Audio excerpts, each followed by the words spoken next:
Faut-il craquer pour les nouveaux iPhone 14 et 14 Pro? La Dynamic Island, la petite pilule qui remplace l'encoche, est-elle une avancée majeure en matière d'interface? Le nouveau capteur photo de 48 millions de pixels nous a-t-il convaincus?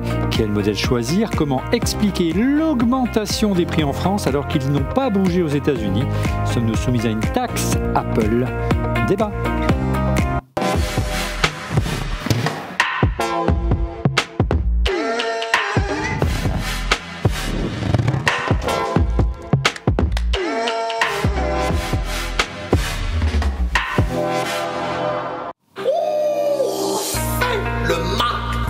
Et bonjour à toutes et à tous, vous regardez, on refait le Mac alias ERLM, très heureux de vous retrouver pour notre débat tech hebdomadaire. Un grand merci à vous qui avez été si nombreux à nous suivre la semaine dernière pour notre live Apple Event, plus de 60 000 vues, merci infiniment. Regardez, ils viennent tout juste d'arriver, il y a quelques minutes seulement. On a pu quand même préparer une émission, ça n'a pas été simple, croyez-moi, avec les produits briefing. Les nouveaux iPhones sont là. On a reçu un iPhone 14, un iPhone 14 Pro Max et un iPhone 14 Pro tout court. Toi, c'est toi qui as le Pro, hein. Donc couleur violette pour toi, Laurent. Très réussi, je trouve, cette couleur violette. Et moi, j'ai le noir, voilà, violette, et moi, c'est le noir black mat. Et j'ai la couleur violette de l'iPhone 14. Voilà un petit tour d'horizon. Avec comme invité en plateau à mes côtés, vous l'avez reconnu bien sûr, il s'agit bien sûr de Laurent Pantanach. Bonjour Laurent. Bonjour tout le monde. On va voir quel modèle tu vas choisir en fin d'émission. En duplex, Christophe Degrave d'Underside. Bonjour Christophe, Underside. Exactement. Bonsoir à tout le monde. J'espère que tout le monde va super bien et j'ai hâte de pouvoir parler avec vous de l'iPhone 14. Voilà, tu fais une petite bise à Pacman et à Goldorak de notre part. En duplex de Lausanne, monsieur Didier Poulicali de Mac Forever. Bonjour Didier. Et salut les amis, comment ça va? Alors, je suis pas à Lausanne parce qu'on va tester les nouveaux iPhones en France. Je vais faire des petits trucs rigolos. Donc voilà, je suis en France. On est un peu frustrés effectivement, toi et moi, parce qu'on aurait bien voulu les avoir un petit peu en amont pour, dès la première émission, vous faire un grand verdict de l'iPhone, pas un premier verdict. Le premier verdict, on attendra soit la semaine prochaine, soit dans 15 jours. Un mot tout de même au sujet de notre partenaire. Il s'agit cette semaine de Rhinoshield. Vous savez, le célèbre fabricant de coques de protection Rhinoshield.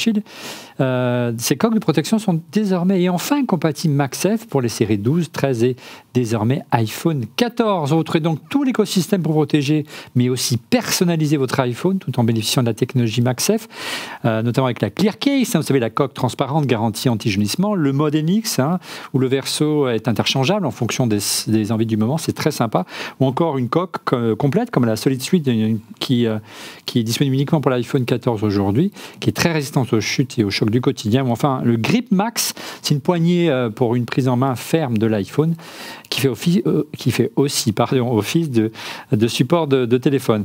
Et puis n'oubliez pas que vous avez chez Rhinoshield des écrans de protection en verre trempé pour également protéger l'écran. Voilà, n'hésitez pas à aller jeter un petit coup d'œil sur le site de Rhinoshield parce qu'exceptionnellement en septembre, vous profitez de 15% sur tout le site avec le code ORLM22 en cliquant sur le lien dans la description de la vidéo ou en flashant ce QR code. Je vous répète, ORLM22, profitez de 15% de réduction sur le site de Rhinoshield. Voilà. Enfin, un salut particulier aux membres du club ORLM qu'on salue ce soir. C'est la version premium, vous savez, de notre chaîne sur YouTube. En vous abonnant, vous soutenez ORLM et ses équipes. Et en contrepartie, eh bien, l'émission est accessible rien que pour vous 24 heures en avance, que vous pouvez suivre en direct, comme c'est le cas en ce moment dès jeudi soir, poser des questions en vidéo, échanger avec l'équipe au quotidien via un chatroom en Discord et venir ici au Village by CA à Paris pour assister à des enregistrements, aux coulisses. Toutes les infos de notre chaîne, sur notre chaîne YouTube ou en scannant encore une fois un petit QR code qui va passer durant l'émission. Allez, passons au thème du jour, à savoir les iPhones. La question de la semaine, le sondage de la semaine était: quel est le point que vous avez retenu concernant les iPhone 14 Pro et iPhone 14? Vous étiez 52,1% à répondre la Dynamic Island. Les tarifs en France, 31,8%. Le capteur de 48 millions de pixels, seulement 12%. Et enfin, le mode SOS par satellite, c'est 4%, c'est presque marginal. Mais c'est vrai qu'il n'est pas disponible. On va quand même en parler longuement ce soir. Pas disponible encore en France. Alors, parlons de la Dynamic Island, cet îlot qui flotte désormais au sommet de l'écran de l'iPhone 14, qui a vraiment marqué les esprits. On en parle après Oui, voilà, dédimérication, la petite île. On en parle après ce jingle. Alors, est-ce qu'on a vraiment eu droit à un effet waouh lorsqu'on a découvert cette petite encoche, regardez, qui est là-haut, cette petite dynamique incidente qui est là-haut, hein, vous avez donc l'heure d'enregistrement de l'émission, voilà. Est-ce que vous avez vraiment eu un coup au cœur? On résume en quelques mots déjà, hein, l'encoche disparaît, hein, si vous aviez loupé la semaine dernière l'Apple Event, désormais au sommet des iPhone 14 Pro, parce qu'elle est toujours au menu de l'iPhone 14. Apple a réuni les deux ouvertures qui sont percées dans l'écran pour Face ID et la caméra pour construire une seule zone unique en noir pour afficher une pilule qui s'appelle désormais la dynamique Island. Les amis, comment ça marche? Effectivement, donc en haut du téléphone, en fait, Apple a tiré parti de cette zone qui était imposée par principalement deux capteurs, la caméra frontale et surtout la reconnaissance faciale pour débloquer entre autres le Face ID, qui est quand même d'une meilleure qualité que ce qu'on trouve sur les autres téléphones du marché, parce que ils avaient fait les tests avec des je sais pas si vous vous souvenez, des maquettes de visage, et ils n'avaient pas réussi à le débloquer. Alors qu'est-ce qui s'affiche concrètement dans... En fait, tu as vraiment une pastille noire qui affiche donc sur la bande en haut, qui affiche l'activité, la recharge de la batterie, la connexion des AirPods. En fait, tout ce qui se passe. Par exemple, tu peux activer le mode silencieux depuis cette zone. Et c'est là que la petite icône va s'apparaître. Exactement. Quand tu fermes une app, c'est assez étonnant. Avant, l'app, elle sortait de l'écran. Maintenant, elle va se faire absorber par ce trou noir. Ouais, on le voit sur donc voilà. On a aussi, si tu tapes sur l'icône, ça te permet d'afficher une mini-fenêtre. La dynamique Island. Ouais. Tape sur ouais. Qui permet d'afficher une mini-fenêtre et que ça prend que le sommet de l'écran. Ouais, et tu peux la glisser pour le fermer. Donc c'est vraiment une zone d'interaction. Ouais, ce qu'on n'avait pas vu pendant l'Apple Event, c'est que c'est un appui long. Tout à fait. Donc en fait, cet îlot, il est utilisé pour afficher plein d'informations simultanément. Par exemple, tu peux gérer deux apps, tu peux naviguer avec plan et fermer l'app de navigation. Tu peux jouer. C'est vraiment un outil d'affichage d'informations déportées, qui interagit avec les apps. Par exemple, si on écoute de la musique dans Apple Music, la dynamique Island va afficher la pastille sur la droite, et une tape sur la pastille permet de piloter la musique, et on peut revenir à plan. C'est assez bien fait. Ça regroupe aussi les notifications. Ouais. Donc du coup, c'est plutôt pas mal. Moi, je vais vous donner juste un rapide truc. J'ai été assez bluffé d'avoir réussi à transformer cette espèce d'inconvénient. Alors, tu as trouvé une très jolie formule pendant le live. Ouais. Faire d'une faiblesse. D'une faiblesse, une force. J'ai trouvé quelqu'un sur Internet qui a dit quelque chose d'assez génial. Il a dit, c'est la meilleure réalisation d'une des plus mauvaises idées. Et en fait, ce qu'il dit, c'est grosso modo, ils n'ont pas résolu le problème de cet espace utilisé par la caméra et le capteur facial, mais du coup, ce qu'ils en ont fait autour, c'est exceptionnel, quoi. C'est-à-dire que ce qu'ils ont réussi à en faire autour, ils ont fait un outil ergonomiquement hyper novateur. Et là où je trouve que c'est intéressant, c'est que dans les heures qui ont suivi l'annonce, il y a énormément de développeurs qui ont commencé à développer pour d'autres plateformes l'équivalent de ça. Donc ça veut dire qu'il y a, non mais je veux dire, l'inspiration, elle est, ça montre que ça va devenir un standard, tu veux dire, du marché. Ouais, la façon dont c'est fait, un pas nouveau forcément langage pour les écrans de smartphone. Ouais. Bon, alors Christophe Didier, alors plutôt effet waouh pour toi. Ouais, encore une fois, c'est transformé de quelque chose de négatif, à la base, ils l'ont transformé en un super atout. Et ça a beaucoup fait parler. Alors, oui, c'est l'annonce surprise, on ne l'avait pas deviné, celle-ci, parce qu'elle était logicielle avant tout. Christophe Didier, vous qui n'étiez pas avec nous la semaine dernière pour le live Apple Event, qu'avez-vous pensé de cette nouvelle voie développée par Apple en matière d'interface utilisateur de UI, comme on dit aujourd'hui? On va commencer avec Didier, puisqu'il est à l'écran. Eh ben, écoute, en fait, je pense que c'est quand même bien qu'ils en aient fait quelque chose, parce qu'ils en avaient vraiment rien fait avant. C'est-à-dire que t'avais même pas d'interaction quand tu tapais dessus. Là, le fait d'avoir mis aussi un petit espace entre les capteurs, ce qu'ils n'avaient pas fait avant, ils avaient vraiment un écran noir. Ça permet aussi de mettre des petites choses au milieu. C'est-à-dire que malgré tout, on a quand même encore l'espace. En fait, je trouve que le plus perturbant, c'est en vidéo. Quand tu mets une vidéo, je sais pas si t'as essayé en plein écran, t'as quand même, voilà. T'as cette espèce d'encoche qui est du coup au milieu avec un bout d'écran à gauche. Je dirais que c'est le seul moment où tu as vraiment l'impression que c'est casse-pied. Mais pour le reste, je trouve l'idée intelligente. En fait, ça fait une sorte de multitâche. C'est un peu ce que disait Laurent. Tu as 2 applis en même temps et du coup, ils ont fait une sorte de barre de menu. Voilà, il manquait un petit truc sur l'iPhone comme ça. Et comme ils veulent pas faire vraiment du multitâche en dehors du picture-in-picture, bah ça rajoute de l'info. Après, il faudra voir comment... Tu vois, c'est un peu comme la touch bar. On trouvait ça... Non mais... On pouvait trouver ça cool au début, mais ça va dépendre de l'implémentation aussi qu'on en fait derrière. Parce que là, ils ont montré des exemples, mais il y a plein de choses qu'on a vues pendant la keynote qui ne sont pas encore dispo donc sur le téléphone. Pour l'instant, c'est assez basique. Hein. Mais je dirais qu'il y a un potentiel. Et moi, la question que je me pose même, c'est est-ce que ce truc, si c'est une bonne idée, par exemple, si les gens commencent à adhérer à ça, est-ce qu'ils vont le mettre partout ? Est-ce qu'on va l'avoir sur l'iPad tu vois ? S'ils vont généraliser à tous les produits d'Apple. C'est vrai que c'est une vraie question qu'on peut se poser. Christophe, de ton côté, qu'est-ce que tu as pensé de cette annonce en matière d'interface utilisateur ? Pour rester sobre. Alors moi de mon côté, j'ai adoré. En fait, je trouve que c'est en termes de ce qu'on appelle le UX, en fait, le user experience, c'est vraiment quelque chose de génial. Pourquoi ? Parce que, comme Laurent le disait, en fait, faire d'une faiblesse quelque part quelque chose de puissant en termes d'expérience utilisateur, je trouve ça génial. Quelque part, de la contrainte naît la créativité. Et ça, Apple en est capable. En tout cas, les gens qui sont chez Apple en sont tout à fait capables. Le fait que ce soit un écran OLED, on peut carrément éteindre les pixels et donc on ne perçoit pas cette différence ou quasiment pas avec la partie photo et tout ce qui s'ensuit. Et alors effectivement, à nouveau, toute cette créativité et cette passion autour de ce bout d'interface, entre autres parce qu'il y a déjà des développeurs qui ont créé par exemple le jeu Hit the Island et c'est un espèce de Pong comme ça en fait où on doit envoyer sa balle et toucher justement le Dynamic Island et elle réagit et c'est juste génial, c'est magique. Bravo, Apple. Ouais, alors pour le moment, seuls les apps d'Apple, Laurent, gèrent Lilo. Il y a déjà eu des applications qui ont suivi le mouvement ou pas ?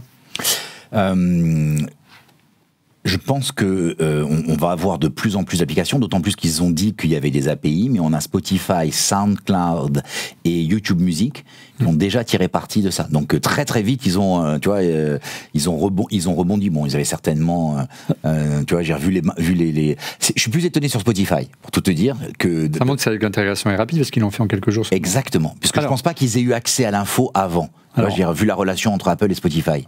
Restons sur cet îlot. Dynamique, je sais pas comment, ils n'ont pas voulu le traduire en français, nos amis d'Apple. Regarde ici, avec le Pro Max en tout cas. Avant, on avait une péninsule statique. Oui, c'est vrai, c'est bien trouvé. Auparavant, donc ça semble assez compliqué d'une main d'atteindre. Vous voyez, c'est quand même la difficulté d'atteindre on va en chercher la petite tête, mais c'est de l'interface, c'est de l'ergonomie. Le Pro Max, il est évident qu'il faudra le faire à deux mains et manipuler le téléphone à deux mains. Qu'en est-il de ton côté avec le Pro tout court ? Eh ben écoute, je pense qu'il faut deux mains aussi. En fait, si tu tiens le téléphone par le bas, parce que tu veux pas qu'il glisse avec le doigt, il faut vraiment faire un mouvement hyper compliqué. Ou alors si tu le tiens par le milieu, là ça va à peu près. Mais c'est pas gagné quand même. Alors n'hésitez pas à réagir sur le YouTube Live. Pour les abonnés du Club ORLM, on vous répondra en live. Il y a une question déjà sur Twitter d'Edwin Jack. Que se passe-t-il lorsqu'on regarde un film vu que l'encoche semble un peu plus basse ? Merci et bravo pour votre belle émission. Tu le soulignais tout à l'heure. Didier, lorsqu'on lance la lecture d'un film, effectivement, je trouve que l'îlot est beaucoup plus visible qu'autrefois l'encoche. L'encoche, il était coincé sur le bord, sur la bordure. Désormais, c'est un peu, pas en plein milieu, mais c'est un peu décalé, c'est beaucoup plus visible. Alors sur un film sombre, tout va bien. Dans les images d'Apple, c'est souvent des images assez sombres. Là, en l'occurrence, je trouve que ça ressort beaucoup plus. Bref, et puis, je ne sais pas si vous avez remarqué, alors tu posais la question, Didier, tout à l'heure, est-ce que ce système de navigation, de widget, je ne sais pas comment on pourrait l'appeler, de notification, va se généraliser, mais il se généralise déjà un petit peu dans iOS 16, Didier, avec l'ancien modèle équipé d'encoche, par exemple. Oui, tout à fait. Mais c'est vrai que, si tu veux, on a l'impression quand même que... y a des fois, pour moi, j'ai l'impression quand tu vois les petites nouveautés arriver comme ça, tu dis, ils le font par petites touches, ils révolutionnent un petit peu leur environnement, Et après, tu sais pas trop quel est l'avenir de tout ça, tu vois. Et cette année, depuis iOS 16, moi j'ai vraiment l'impression qu'il tâtonne un peu quand même. Rappelle-toi les notifications en bas de l'écran au début d'iOS 16, puis qui montent un petit peu vers le haut. Finalement, on a retrouvé un peu ce qu'on avait avant. Dans Safari, rappelle-toi, ils avaient fait aussi des petits changements graphiques. Ils avaient mis la barre d'URL en bas, puis tout le monde trouvait ça génial, c'était accessible par le pouce. Puis finalement, en fait, c'était pas très ergonomique, ils sont revenus. Et c'est amusant parce que c'est des choses qu'on voyait pas, tu sais, du temps de Steve, par exemple. Je trouvais qu'il était beaucoup plus... Des fois, il tenait très longtemps quand il faisait des conneries. Mais là t'as vraiment l'impression qu'il teste. Et moi, à la limite, je trouve ça pas plus mal, puisque tu te dis, quelque part, il teste le feeling des utilisateurs, il regarde, si ça marche, il garde, et si ça marche pas, il revient en arrière, quoi. Christophe, de ton côté, est-ce que tu ne trouves pas que, trouvant des défauts quand même à cette politique d'Apple, à ces stratégies, est-ce que Dynamic Island n'est-il pas contraire, je dirais, au principe fort d'Apple, d'unification des usages avec d'un côté Touch ID, le bouton physique de Face ID ou encore l'encoche. Maintenant, on a en plus Dynamic Island. Est-ce que c'est pas un petit peu le bordel entre toutes ces modes de navigation, quelque part ? Oui, comme tu le disais, je pense également qu'il y a des essais qui sont en train de s'effectuer. Didier le disait, je pense. Il y a des essais qui sont en train de s'effectuer, et ça, je pense que c'est une très bonne nouvelle. En fait, c'est un Apple plus moderne qui essaye des choses. Hein. Comme le disait Steve Jobs, ne demandez pas à l'utilisateur ce qu'il veut, il n'en sait rien. Et c'est réellement ça. Il faut prendre le produit, prendre la fonctionnalité, la mettre dans les mains de l'utilisateur et voir si le marché va réagir positivement à ça. Donc en ça, moi, ça ne me dérange pas en fait qu'il y ait quelque chose de particulier sur les nouveaux iPhones, d'autant plus que là, c'est vraiment dédié à la partie pour l'instant mobile, à un écran qui se veut être touch et vraiment dédié à cet usage-là. Après, pour rebondir aussi sur la difficulté d'accéder au haut du téléphone et à Dynamic Island. Ouais. Je pense qu'il ne faut pas ignorer en fait que après l'iPhone 5, ces téléphones-là sont devenus des téléphones à deux mains, point. Ouais, pour toi, c'est pas un souci particulier. Non. Ok. Par contre, Olivier, je ne sais pas si tu as déjà mis un iPhone dans la main de quelqu'un qui n'a jamais trop touché un iPhone. Mais quand tu prenais les premiers iPhones, ils étaient assez simples à mettre en route, assez simples à comprendre avec les petites icônes. Et c'est vrai quand même qu'aujourd'hui, nous, on est un peu des power users. Ouais. Mais je vois ma mère, elle comprend rien à tous ces trucs. Ouais, il y a un langage nécessaire. Ouais. Et quelque part, on se complexifie quand même parce qu'ils veulent rajouter de la nouveauté aussi à chaque fois, quoi. Oui, et puis on le voit entre tu sais, la gestuelle qu'il faut apprendre, ne fût-ce que pour faire un pomme Z comme autrefois pour annuler une fonction. Tu l'as dit, le centre de commande qui est en bas sur l'iPhone et qui est en haut sur l'iPhone SE et qui est en haut sur les iPhones avec Face ID. Le Touch ID d'un côté, Face ID de l'autre. Maintenant le Dynamic Island. On est loin de la culture d'unification des usages qui me semblait cher à Apple, mais après, je veux pas être le gardien du temple, Laurent. Non, je pense qu'aujourd'hui, il y a deux catégories. Il y a à la fois l'approche très simple, c'est-à-dire que quand tu découvres un iPhone, les gens l'utilisent très bien, et tu as cité ta mère, j'ai le même cas avec la mienne, c'est-à-dire les fonctionnalités de base, l'accès au téléphone, l'accès au SMS. Ils n'iront pas plus loin. En fait. Non, mais et c'est beaucoup plus simple qu'ailleurs. Tu vois, je veux dire, c'est très simple. Alors bien sûr, là, tous les gens d'Android vont me dire non, mais un SMS, c'est pas beaucoup plus compliqué sur Android. J'ai pas dit ça. Je dis juste que sur les fonctionnalités de base, c'est très bien géré. Après, ils ont des fonctionnalités de power user.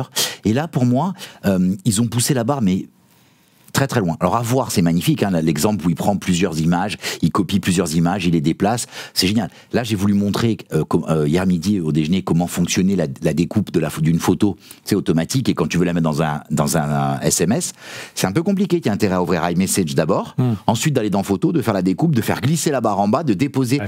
Plus tu vas loin dans la fonctionnalité, plus exactement. Mais ça le permet. Ouais. Alors regardez cette réaction sur Twitter de Philippe Front, Dev, Dynamic Island ou comment transformer un point faible on en a tout. Hein, c'est ce que tu disais, Laurent, tout à l'heure. Par contre, je ne comprends vraiment plus pourquoi cette encoche est présente sur les MacBooks. Allez, Didier, on te laisse ruer dans les brancards. Mais c'est vrai qu'en plus, je sais plus où c'était, je crois que c'est pendant la keynote, ils nous ont dit c'est un peu la nouvelle identité de l'iPhone. On pensait que c'était l'encoche, si on croit les MacBooks. Exactement.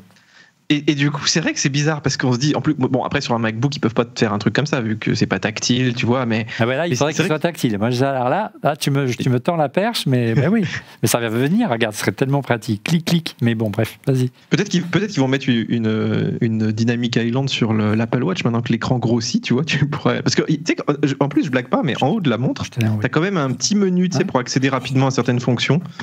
Peut-être sur un écran plus grand, il pourrait y avoir une sorte d'encoche aussi.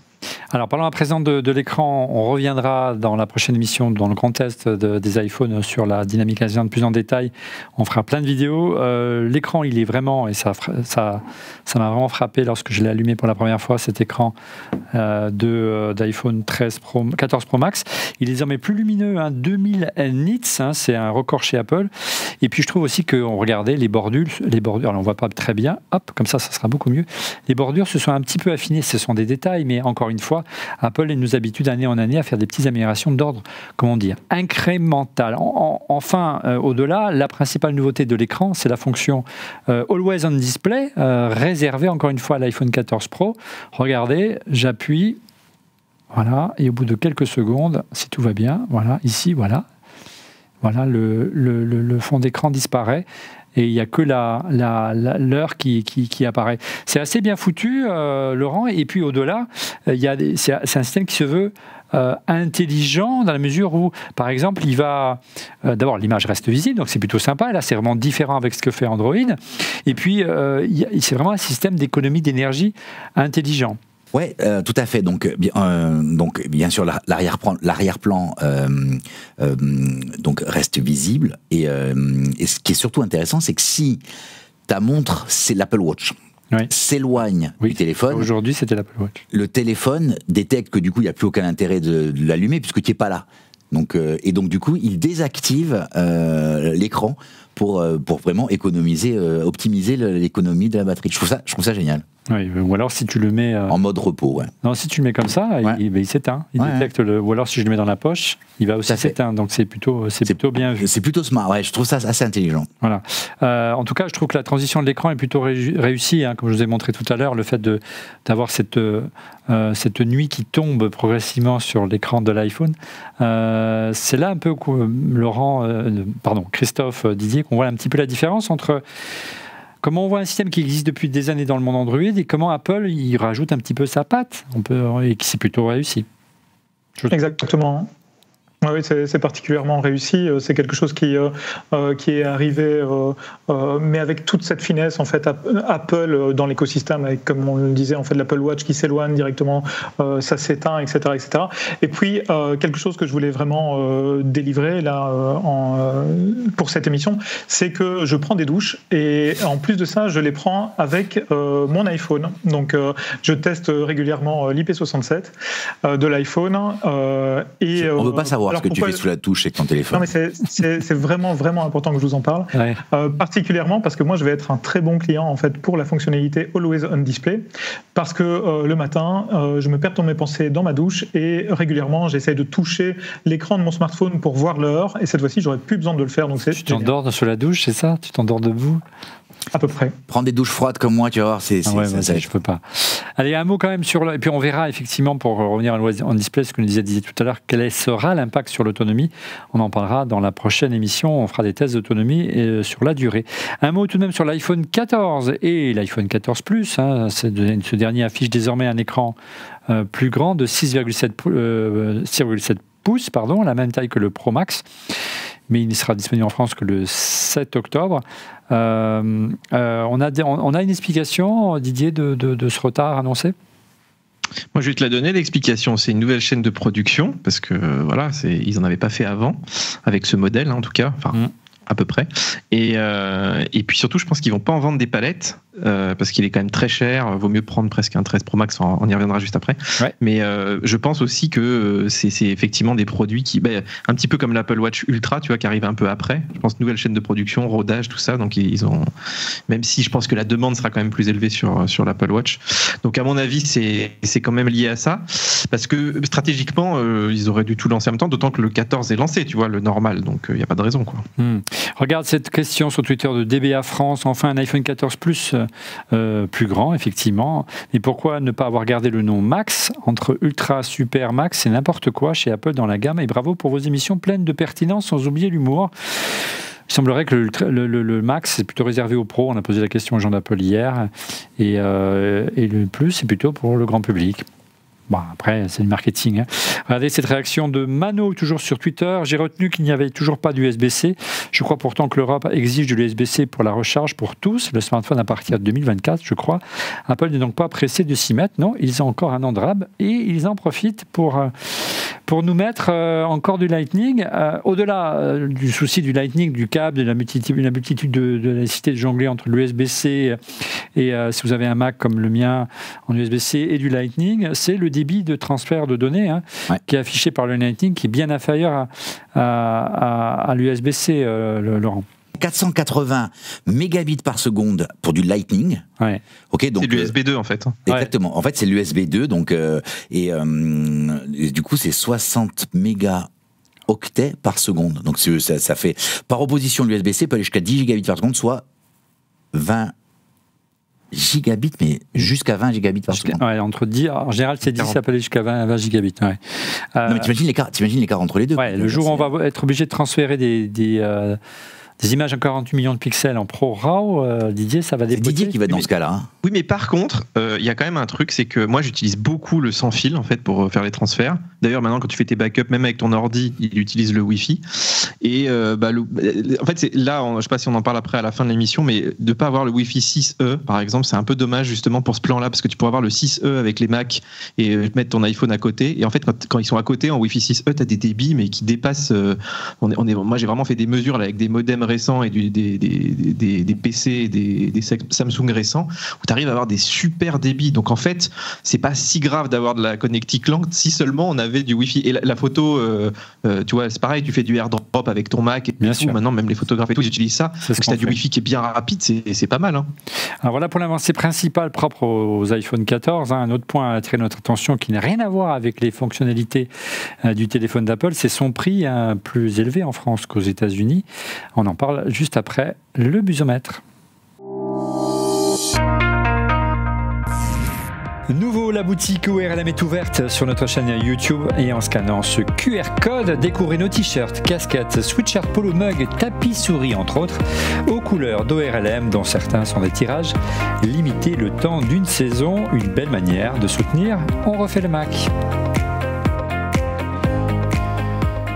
Voilà, après cette courte page de couleurs, le busomètre, c'est les rumeurs et actus qui ont le plus buzzé chaque semaine sur le site Mac Forever. Et comme chaque semaine, c'est notre ami Didier qui s'y colle. Et oui, Olivier, et on commence cette semaine avec... alors, tu sais qu'Apple vient de lancer seulement les puces M2, et on parle déjà des éventuelles puces M3, éventuellement, qui seraient gravées déjà à 3 nanomètres. Voilà. Donc, peut-être que ça devrait arriver l'année prochaine, et donc il gagnerait encore 1 millimètre de gravure. C'était un peu la petite surprise, là, quand même, la 16 qui était gravée à 4 nanomètres. Ouais, on l'attendait pas, effectivement. Ouais, bon, après, peut-être personne qui vérifie vraiment tout ça, donc ils peuvent dire un peu ce qu'ils veulent, mais ça permet quand même de gagner un petit peu en consommation. On l'a vu avec l'iPhone 13, avec le MacBook Air, le 5 nanomètres, ça chauffe un petit peu quand même dans les produits Apple qui sont pas bien ventilés. Du coup, on se réjouit de gagner en gravure, et bon, on espère vraiment que ce sera le cas donc pour l'année prochaine. On reste dans le Mac ? Oui, parce que alors en attendant les MacBook M3, on va déjà parler des M2. Alors apparemment, ils seraient déjà en production. On parle bien sûr des MacBook Pro M2. Alors peut-être qu'il y aura des Mac Mini M2, des iMac M2. Il y a quand même des machines qui n'ont pas été renouvelées. Mais là, en tout cas, c'était DigiTimes, donc qui est vraiment au plus près des chaînes de production, qui parlait plutôt des portables. Et c'est vrai que c'est aussi le fer de lance d'Apple. Hein. Je pense qu'ils vendent 10 portables pour un fixe maintenant. Et donc ça pourrait arriver alors fin d'année. Moi, j'y crois assez, hein, mais peut-être le début d'année prochaine. Mais ça sent bon quand même une prochaine Apple Event, Didier. Oui, peut-être Mac et iPad en octobre, tu vois, mais je sais pas, parce que si les machines sont dispo fin novembre ou début décembre, est-ce que ce serait pas un peu tôt, tu vois, à moins que la keynote ait lieu fin octobre, vraiment fin octobre, ce serait possible aussi. Les années précédentes, Apple nous avait habitués en octobre à mettre à jour ses MacBook Pro lors de l'Apple Event, donc j'espère, on serait ravis d'être en direct, mais il y a une breaking news concernant cet Apple Event, on aurait déjà un One More Thing, non ? Alors justement, Gurman, notre cher Mark Gurman, qui était avant sur 9 to 5, et puis qui maintenant est passé chez Bloomberg, lui, donc il prévoit effectivement Mac et iPad à la keynote, et comment il s'appelle, Ming-Chi Kuo, donc lui qui est très très bon aussi, mais lui, il nous prévoit quand même le casque AR/VR d'Apple depuis un petit moment. Carrément. Et là, Apple pourrait en parler à la keynote, ça pourrait être le one more thing. Peut-être pas une dispo, tu vois, ou un truc, mais peut-être, peut-être un aperçu, comme ils aiment bien appeler ça. Donc, éventuellement, tu vois, une disponibilité peut-être de l'année prochaine.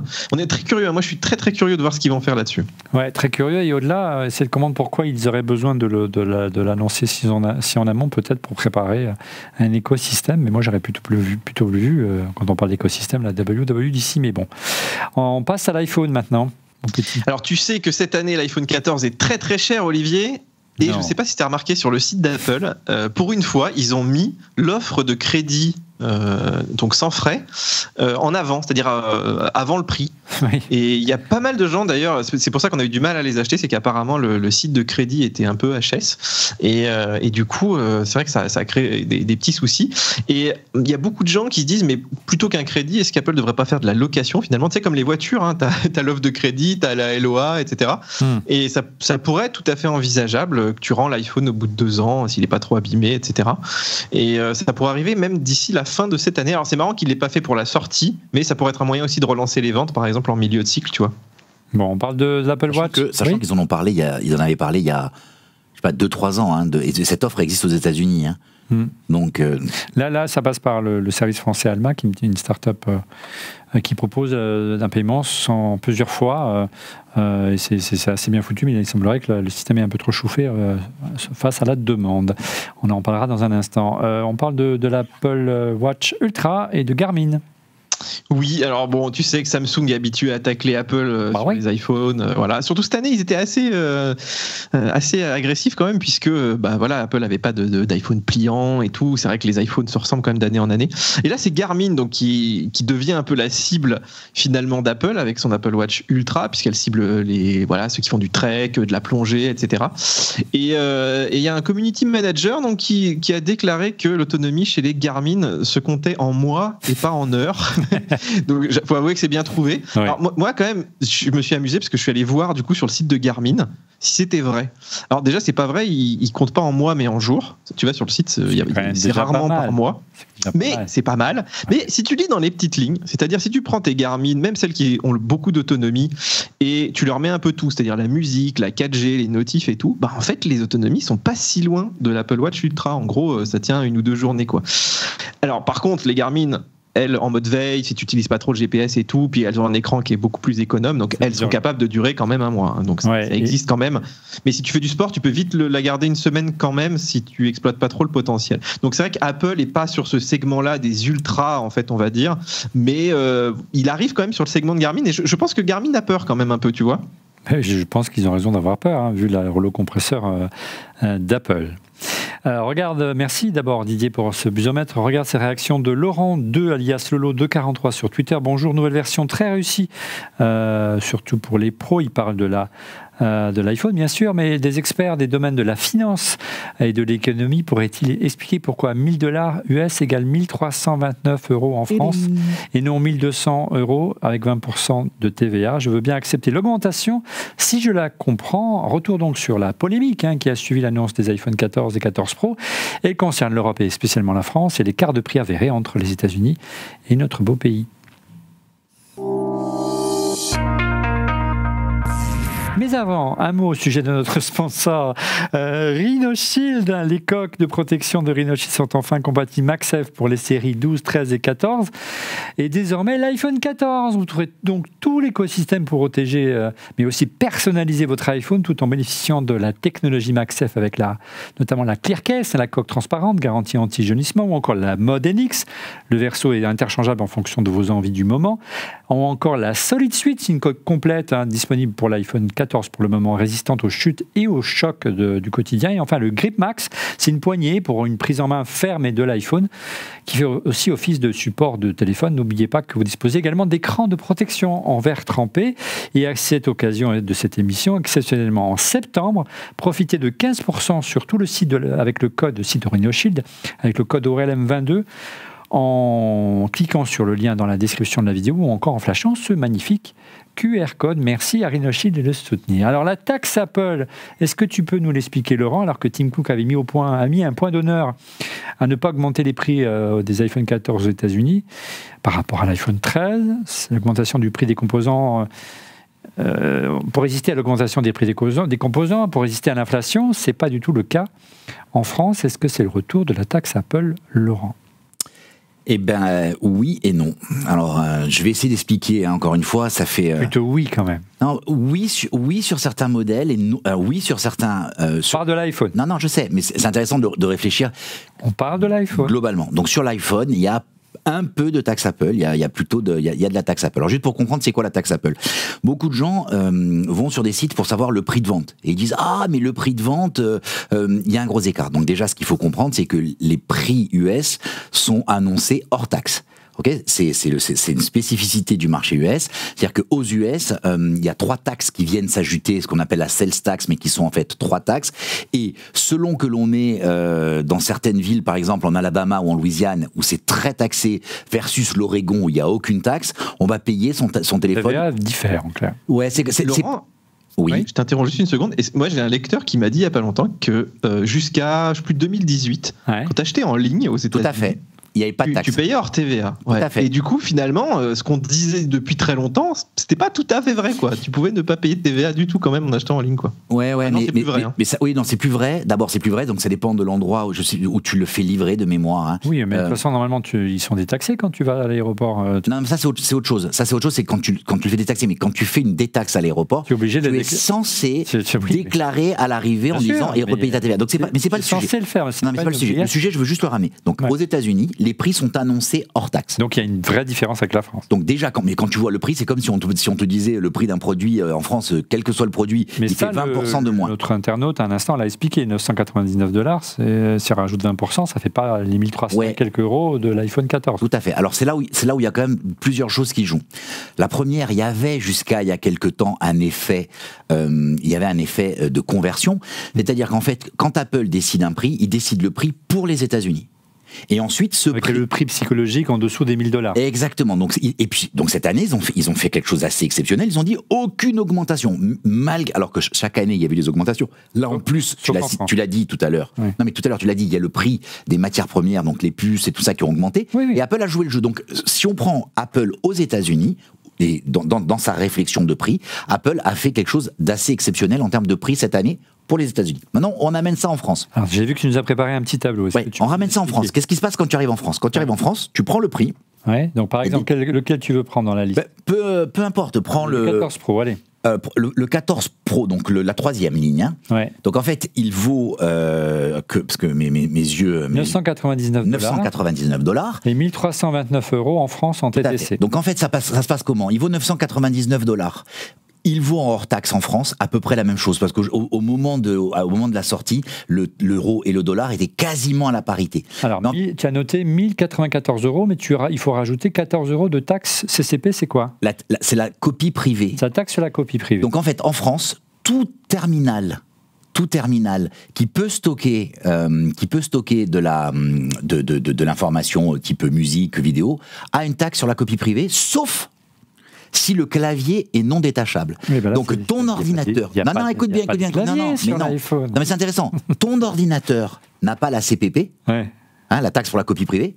Mon iPad, parce que le clavier est détachable, à la copie privée. Ah, d'accord. Donc déjà tu vois un peu la schizophrénie de nos énarques, mais bon, peu importe.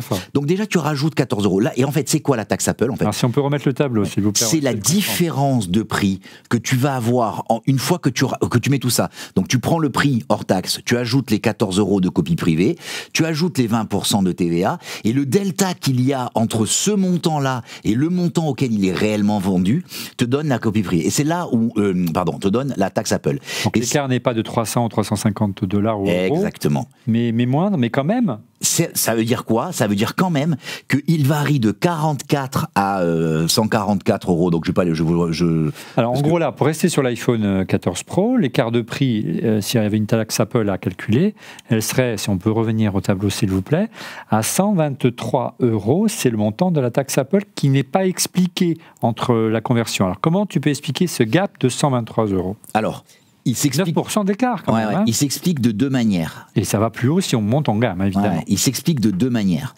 La première manière, c'est qu'il y a une volonté de tomber sur un prix magique. Donc un prix qui se termine par un 9.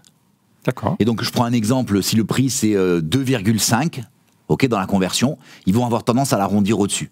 Mais donc du coup, c'est un chiffre rond. Pour avoir un chiffre rond. D'accord. Pourquoi c'est intéressant? Parce qu'au Luxembourg, par exemple, il n'y a pas ce prix magique. Et donc en fait, le prix, ça peut être, je l'ai fait tout à l'heure la comparaison pour les AirPods Pro 2, et en fait, elles sont vendues 289,12 €. Donc le prix est identique. Et en fait, c'est exactement le prix en dollars et les 17% de... Alors, il y a quand même une conversion euro-dollar en ce moment et un dollar qui est fort par rapport à l'euro qui se déprécie. Exactement. Est-ce que ça explique aussi cet écart? C'est-à-dire qu'Apple sécurise son taux de change? En partie. C'est-à-dire que sur la durée, Apple le sécurise. Si on prend par exemple un produit qui a aujourd'hui une taxe Apple négative, c'est-à-dire qui coûte moins cher en Europe qu'il ne coûte aux États-Unis, ce sont les AirPods Max. Les AirPods Max, quand elles sont sorties, elles avaient une sorte, le jour de la sortie, on le voit là dans le tableau. Ouais, mais elles avaient une taxe Apple qui était positive, qui était de l'ordre de quasiment 64 ou 74 €. Et aujourd'hui, c'est moins 25 €. Pourquoi? Parce qu'en fait, le dollar s'est tellement apprécié par rapport à l'euro sur cette durée, et en fait, la date de sortie, là, elle est indiquée au 7 septembre, mais en fait, c'était le 15 décembre 2020. Ouais. Donc ça, c'est la date des derniers produits. Copier-coller. Oui, mais du coup, juste pour comprendre, en fait, la variation du dollar. C'est pour ça que je dis toujours, quand on veut calculer la taxe Apple, il faut se baser au jour du lancement. Parce que dans le temps, sinon, il y a un risque qui peut donner raison ou qui peut donner tort à Apple de s'être protégé. Alors, là où maintenant, je vais donner un dernier point. Si on prend, moi, je suis les tarifs Apple depuis 2003. Pourquoi j'ai appelé ça taxe Apple quand on en parlait, qu'on blaguait? Parce que de façon macro, Apple, en dehors de son marché national, c'est les États-Unis, celui sur lequel ils réfléchissent, Apple a toujours tendance sur les marchés extérieurs à se protéger et à prendre une marge un peu conséquente sur les trucs. Et plus particulièrement en Europe et plus particulièrement en France, où on a la copie privée et un taux de TVA qui n'est pas le plus bas mais qui n'est pas le plus haut d'Europe non plus, comme de 20%. Et donc du coup, ça a tendance à faire augmenter ces produits. Donc il y a bien une taxe Apple. Ouais, il y a une petite couche de sécurité qu'Apple se met dans la poche. 129 $ quand même. Oui, ça peut aller jusqu'à 123 €. C'est énorme, c'est énorme. Et au-delà, Apple justifie également par la personnalisation. Par la personnalisation régionale, etc. Mais à l'heure de la mondialisation, tout est fait à Cupertino, donc ça coûte quelques centimes à l'échelle. Ça coûte rien à l'échelle d'un produit. Et tu me disais en préparant cette émission que les entreprises qui sont aussi, aussi strictes en matière de couverture de taux de change, c'est plutôt des entreprises qui commercialisent un produit à un instant T et le gardent à la vente pendant des années. Exactement. Et donc ils se disent oula, dans 2-3 ans ça peut varier, donc on garde. Sauf que c'est pas le cas d'Apple. Mais là c'est pas un Airbus, c'est un iPhone, il est changé quasiment tous les ans. Exactement. C'est pour ça que Apple devrait juste faire une conversion éventuellement. Un arrondi dans les pays où le prix magique, ce qu'on appelle le prix magique, c'est-à-dire qui se termine par un 9, et ça marche sur nos pays européens, donc qui se termine... On fait à la faveur des Européens sur la HomePod Mini qui est à 99 € contre 99 $. Voilà. Alors du coup, je me permets 2 petits commentaires, c'est intéressant parce que alors que le dollar était beaucoup plus faible, le HomePod Mini avait une taxe Apple négative. Ok. Maintenant, je te donne... Ce qui est rare, je te donne un autre produit. Ouais. Les AirPods Pro 2 qui viennent d'être sortis ont une taxe Apple de 0. Donc, elles sont vendues 249 $ hors taxe aux États-Unis. Elles sont, où ils sont, je ne sais pas si on dit il ou elle, ils sont vendus 299 en France. Si on prend 249 conversion de euros 1 pour 1 en ce moment, c'est 1 pour 1,00091, donc c'est quasiment 1 pour 1. Si tu mets 20% sur 249, tu te rends compte qu'en fait, tu arrives à 299. Pourquoi? Parce que les AirPods à 300, au-delà de 300 seraient invendables. Oui, parce qu'il y a une vraie concurrence sur le créneau des oreillettes Bluetooth. Ils sont attaqués de toutes parts aujourd'hui alors qu'ils dominaient le marché de la tête et des épaules. Aujourd'hui, c'est plus compliqué, donc ils sont prêts à faire des efforts sur l'iPhone. Ils sont un peu plus... La capacité d'attraction pour convaincre les responsables, les acheteurs que nous sommes, apparemment, est plus forte. Petite réaction quand même de Didier et de Christophe. Qu'est-ce que vous pensez de cette analyse, de la politique tarifaire d'Apple en général, et en Europe en particulier? Attends, juste un point. On n'a pas parlé... c'est une émission sur l'iPhone, donc on parle de l'iPhone. Mais ce qui est intéressant, c'est que sur l'Apple Watch SE, qui est une montre aussi où on veut prendre des parts de marché pour les enfants, c'est 0. Oui, donc ça veut dire qu'Apple est capable de le faire. Laurent, Voilà. mais ça montre que sur l'iPhone, ils exagèrent. Ouais. C'est comme ça qu'il faut le dire. Je ne sais pas, Christophe Didier. Oui, de mon côté, je pense qu'il faut aussi pouvoir prendre un petit peu de recul par rapport à ça, parce que nous ne sommes pas les pays les plus mal logés en termes de différence de prix. Je pense qu'on peut faire une minute de silence pour le Brésil et la Turquie aujourd'hui. Ouais, le Brésil, c'est particulier parce qu'il faut produire localement, donc forcément, si tu n'es pas localement, tu as une énorme taxe. Donc, voilà. Et puis, du côté de la Turquie, c'est un peu pareil. Hein. Apple ne fournissait plus en fait en Turquie ses iPhones. Pour l'iPhone 14, ils sont revenus. Avec le produit, mais qui est 25% au-dessus du prix communément appliqué, en fait, par exemple, sur une grande partie de l'Europe. Pourquoi ? Parce qu'en fait, il y a une situation économique qui est difficile dans le pays, qui a l'inflation qui atteint des sommets plus de 80%, les taxes sont élevées, etc., etc. Et donc, en fait, eux payent leur téléphone à des prix incroyables. Didier, ton sentiment ? Mon sentiment, c'est aussi qu'on est un peu le dindon de la farce des États-Unis tout le temps. C'est-à-dire que mais bon, c'est pas que Apple. Hein. Il y a plein de boîtes qui font ça comme ça pour faire un prix un peu plus faible aux États-Unis et choper de la part de marché. Ils se rincent un peu sur l'Europe. Sauf que l'Europe, tu vois, en ce moment, ça va quand même pas terrible et que ça pourrait bien se retourner contre eux. Et là, les chiffres qu'on m'a donnés on a un peu de recul des fois sur les ventes via tout un tas de contacts. Et apparemment, l'iPhone 14, le démarrage n'est pas dingo. Hein. Donc, c'est peut-être pas que lié au prix, mais c'est sûr que le prix très élevé n'aide pas. D'autant que, on va le voir, mais quand même, celui qui vaut le coup, c'est le Pro. Et le Pro, il démarre quand même à un tarif super élevé. Donc, si tu veux quelque chose d'un petit peu nouveau cette année, il faut quand même mettre le prix. Après, comme on le dit toujours, et je pense pour relativiser, l'iPhone, ça a remplacé plein de produits. On l'utilise toutes les minutes. C'est hyper rentable. Il te fait gagner du temps, il te fait gagner de l'argent. Donc, quelque part, c'est un des produits les plus rentables qu'on a sur nous. Mais on a le droit de râler un petit peu quand même, non ? Alors, tu l'as dit, on a beaucoup râlé et on râle encore sur les prix d'Apple en France. Retour cette fois-ci sur ce qui a été publicité par vous. Après la Dynamic Island, on va parler maintenant de la montée en puissance des iPhone 14 au registre des photos, la vidéo et bien sûr un bref focus sur les puces. Photo, vidéo à 16 toujours plus. L'épaisseur du bloc, on en parlait tout à l'heure, optique, elle est vraiment impressionnante sur ce nouveau modèle. Hein. C'est vraiment ce qui saute aux yeux, mais encore une fois, c'est pas très visible sur ce modèle noir. Je sais pas si tu le vois mieux sur ton modèle violet ou bleu. Alors non, c'est très visible quand tu prends le modèle de cette année comparé au modèle de l'année dernière et que tu les mets l'un sur l'autre. Parce que du coup, tu vois, en quinconce, tu te rends compte que... Non, mais de l'autre côté, pose-le carrément. Non, comme ça. Non, les capteurs... Non, tourne le blanc. Non, sur lui-même. Comme ça. Voilà. Et là, tu vois, toi, tu le vois, mais toi, regarde. Avec les reflets. C'est monstrueux, quoi. Il y a un écart entre les capteurs qui est de presque 2 mm, ça donne l'impression, ou 3. Ouais, en tout cas, il tient pas. C'est moins. Il ne peut pas tenir. Voyez l'écart que ça fait. C'est impressionnant. En tout cas, l'épaisseur du bloc optique laisse penser qu'Apple a énormément travaillé sur les optiques, notamment sur le 14 Pro. Un nouveau capteur, non plus de 12, mais de 48 millions de pixels. Donc, on ne va pas se mentir. On vient d'avoir les iPhones, donc on ne va pas pipoter, vous dire qu'on a eu le temps de l'utiliser. Regardez regardez les objectifs. On les voit, effectivement, ils sont énormes cette année. On a préféré vous montrer les clichés que nous a présenté Apple lors du product briefing qui sont les clichés officiels d'Apple. Regardez d'abord les clichés de l'iPhone 14. Alors effectivement, ils ont d'abord des photographes de grand talent. Moi, je n'arriverai jamais à faire une photo comme celle-là. Celle-ci aussi, c'est encore une image de l'iPhone 14. Regardez ce piqué, cet éclairage qui est aux petits oignons avec un effet de contre-jour derrière. Et si on passe au 14 Pro, alors regardez en faible luminosité, c'est vraiment bluffant. La séquence suivante est aussi pas mal. Regardez, là, la lumière, c'est toujours un petit peu compliqué. Alors, qu'est-ce qu'on peut dire d'une manière générale sur les premières impressions, vos retours, ce que vous avez dit, ce qu'ont pu vous dire vos collègues journalistes, Laurent, ce que vous avez pu lire sur les différentes revues de presse autour de l'iPhone? Il semblerait que la différence ne soit pas aussi frappante que le dit Apple entre le 14 Pro et le 13 Pro, Didier.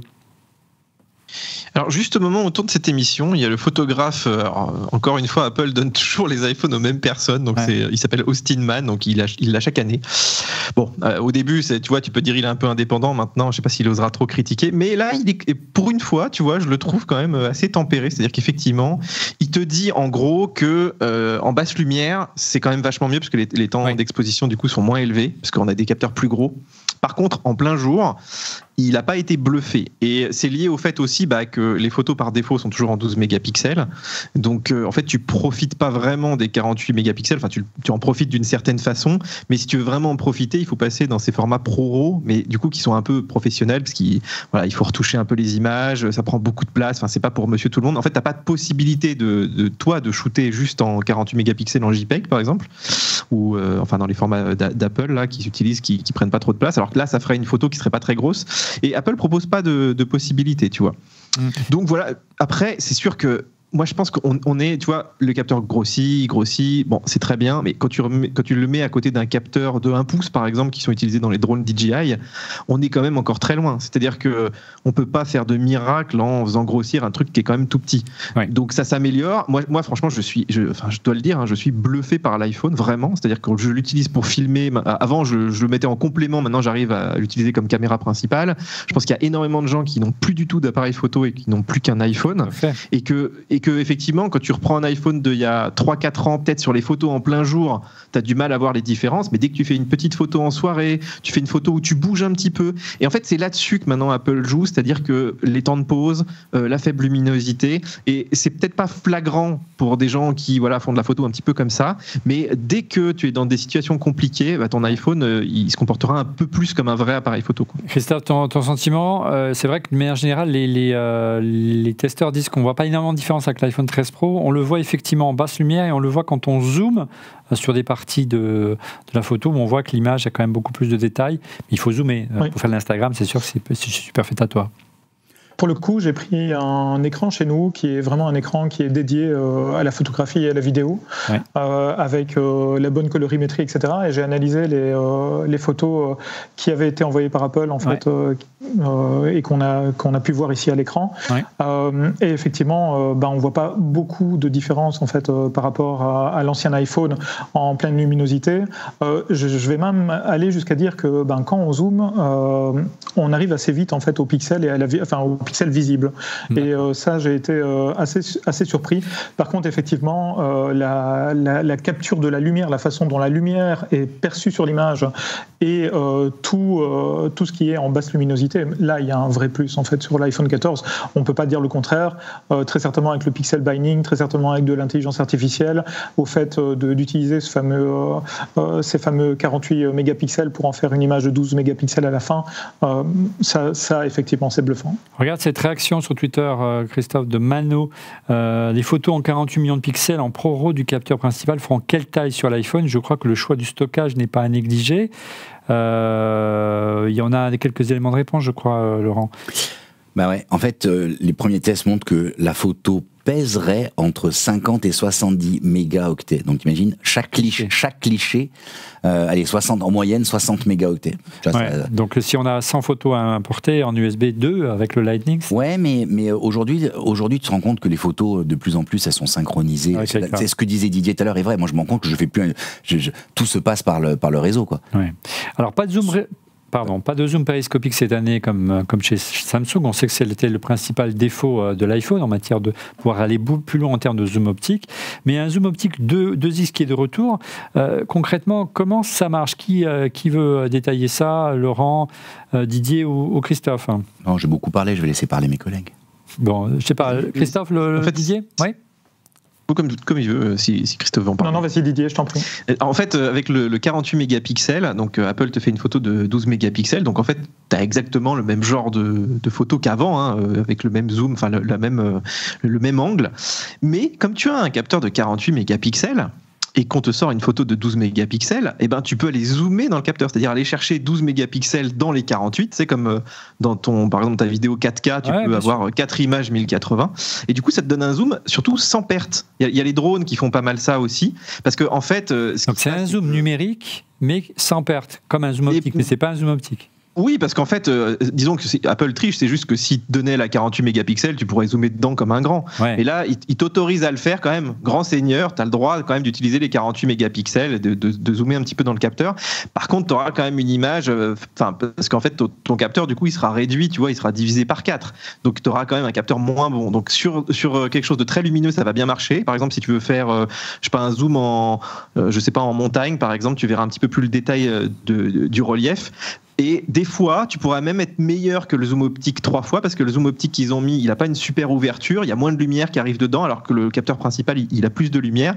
Et on pourrait imaginer que ce zoom, finalement, en 2 fois, tu vois, tu sois un petit peu meilleur qu'un 3 fois optique. Bon, après, c'est à tester, hein, ça c'est encore très théorique, puis j'ai pas vu beaucoup de tests encore là-dessus, quoi. Et on perdrait le bénéfice du pixel binding au passage, puisque ce serait un zoom numérique. Bref, parlons du mode vidéo, qui est également une avancée du mode vidéo en général, et les 2 avancées mises en avant par Apple. L'Active Mode est une amélioration du mode cinématique. L'Active Mode, regardez ça, c'est la vidéo que nous a filé Apple. À gauche, vous avez sans l'Active Mode, à droite, sans avec l'Active Mode. Il y a eu quand même pas mal ces dernières années de progrès sur le capteur et le stabilisateur optique de l'iPhone. Apple va plus loin, et c'est encore une fois une astuce numérique. Allez, Christophe ou Laurent. Oui.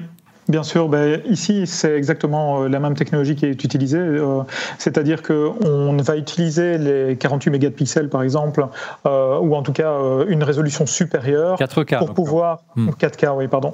On va pouvoir utiliser la résolution supérieure 4K dans laquelle en fait on va faire se déplacer une fenêtre qui elle va stabiliser l'action. C'est exactement ça qui va se passer. Et donc effectivement, ça n'est pas que le stabilisateur interne, mais aussi une stabilisation logicielle qui se base aussi sur la nouvelle puissance en fait, délivrée par la 16 Bionic. Ce qui explique que l'Active Mode ne permet pas de produire du contenu en 4K, puisqu'en fait on crabe dans la 4K, et je crois qu'on est autour des 2, voire 2,7K. On a bien vu sur la montée des escaliers d'Apple que c'est assez impressionnant. Du coup, il faut juste rappeler qu'il y a 2 effets. Hein. Il y a le capteur qui a une stabilisation mécanique, hein.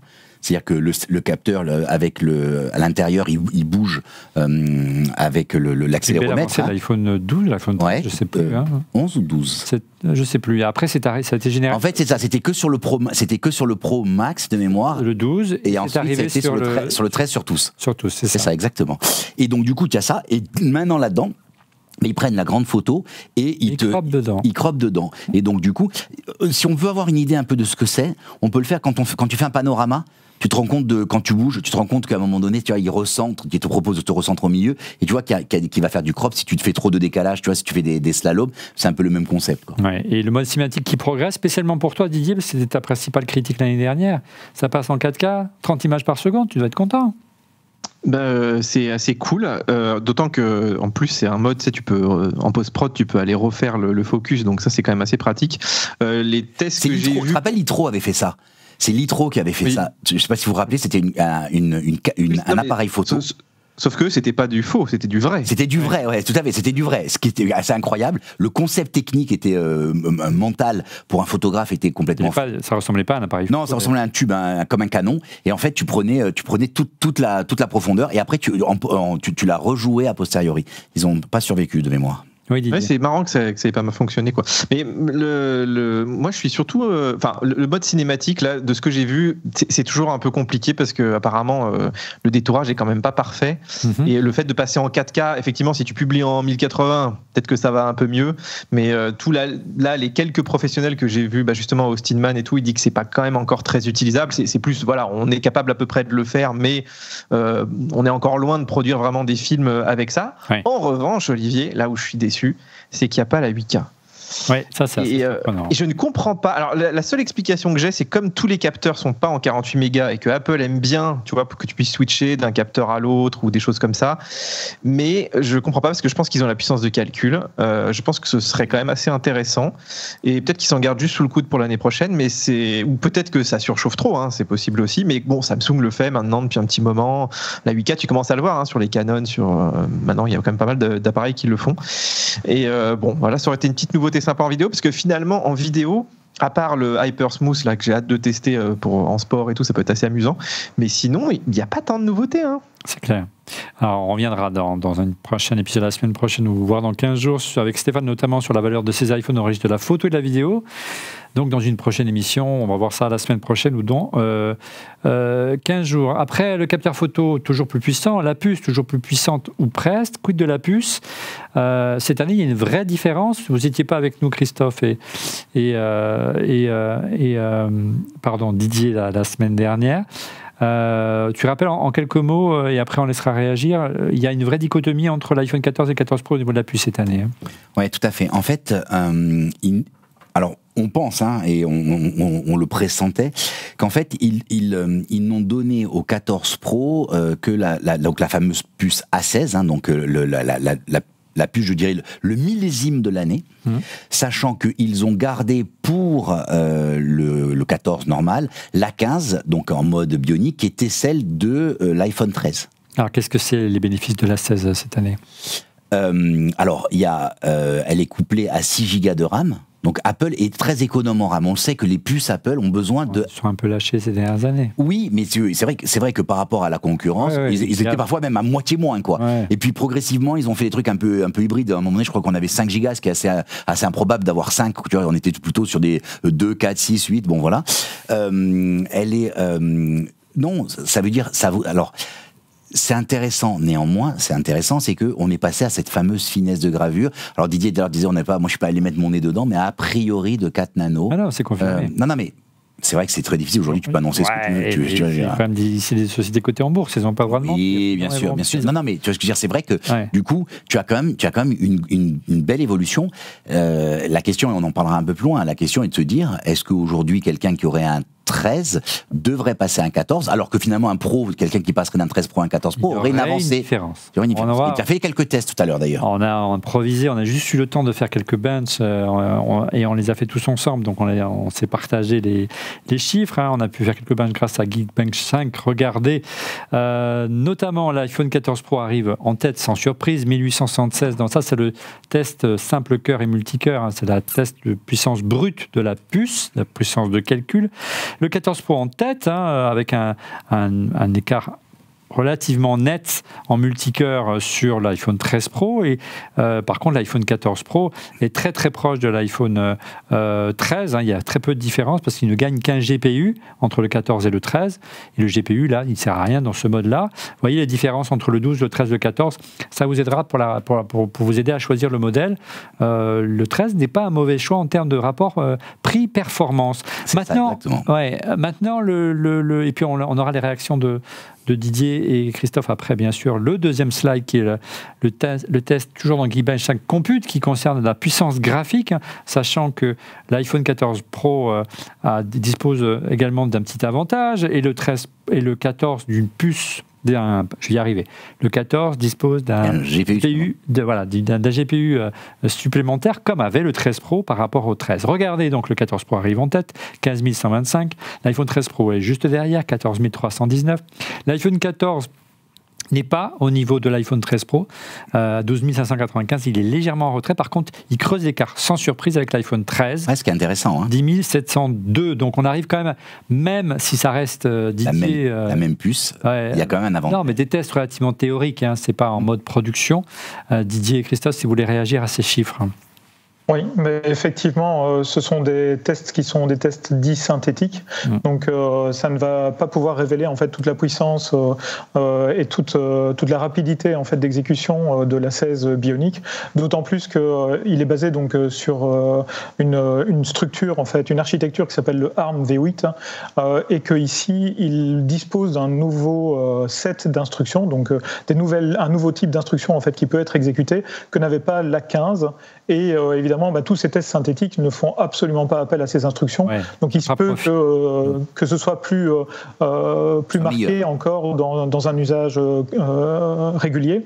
Ouais. Sans oublier en fait que, comme vous le disiez, il est en 4 nano.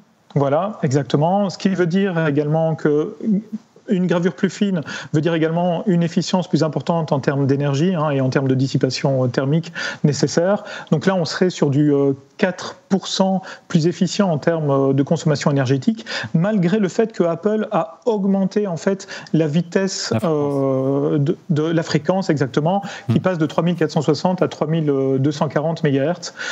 Donc on est vraiment sur une belle puce en fait, quand même une nouveauté et pas juste une évolution. Surtout quand je disais avant de commencer l'émission, Didier, on se faisait tous la remarque qu'avec l'arrivée d'iOS 16, nos téléphones ont tendance à chauffer beaucoup plus. Ah bah moi j'ai travaillé avec l'iPhone tout l'été pour faire des tests de voiture. Avec la bêta, presque principale. Hein. Ouais. Oui, bon, enfin à la fin on était quand même proche des versions finales. Ouais. Mais je pense que c'est pas que lié à iOS 16. Que moi j'ai d'autres téléphones qui sont sous iOS 15 qui chauffent quand même pas mal. Et c'est vrai que sur le 13, hein, à partir du 12 et déjà un peu, mais sur le 13 ça chauffait vraiment.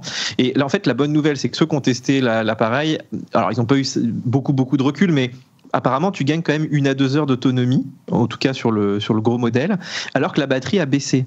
C'est-à-dire qu'on a un téléphone qui est plus rapide, avec une meilleure autonomie. Et du coup, forcément, comme le disait tout à l'heure mon collègue, forcément, c'est que la puce est plus efficiente, ça c'est clair. Et si elle est plus efficiente, ça veut dire aussi qu'elle chauffe moins, et donc on aura peut-être moins ces soucis de surchauffe.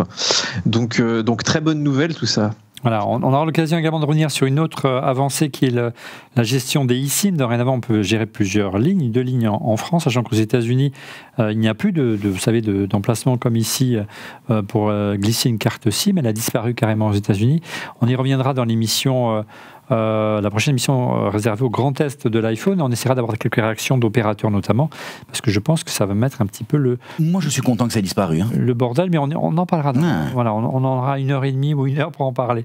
Voilà, on a vu les perfs... Juste, tu n'as pas dit 2 choses, c'est qu'on a 2 SIM, on peut avoir jusqu'à 8 SIM stockés dans le téléphone, mais sachant que tu ne peux en activer que 2. Voilà, c'est génial. Non, mais c'est génial. Oui, tu peux avoir 8 lignes. Génial. Ça veut dire tu voyages, tu peux pas. Non, mais ça veut dire qu'il y a 8 lignes. Tu pourrais même avoir des lignes, tu vois, dédiées. C'est fantastique. Il y a quand même un petit point, Laurent, c'est que ceux qui voyagent beaucoup, il y a encore des pays où il y a la carte SIM, c'est quand même pas partout l'eSIM. Ouais. Et il y a beaucoup de gens, alors notamment les photographes, qui râlent parce que tous les gens qui se déplacent beaucoup, ça râle pas mal aux États-Unis et ils prennent des tresses à cause de ça. Il faudra une implémentation logicielle au niveau du réseau. L'année prochaine, c'est fini, ça, c'est un débat. C'est une manière de forcer aussi. C'est pour ça que j'aimerais bien avoir la réaction d'un opérateur. C'est aussi pour les forcer à adopter les technos d'Apple, évidemment, même si ça coûte très cher en matière de mise à jour de leur réseau. Donc on a vu les perfs, on va maintenant s'intéresser et se pencher à une autre avancée des nouveaux iPhones. Il s'agit bien sûr du téléphone par satellite. Alors j'essaie d'envoyer un SMS par satellite. Alors c'était vraiment c'était une rumeur récurrente, on n'y croyait pas trop.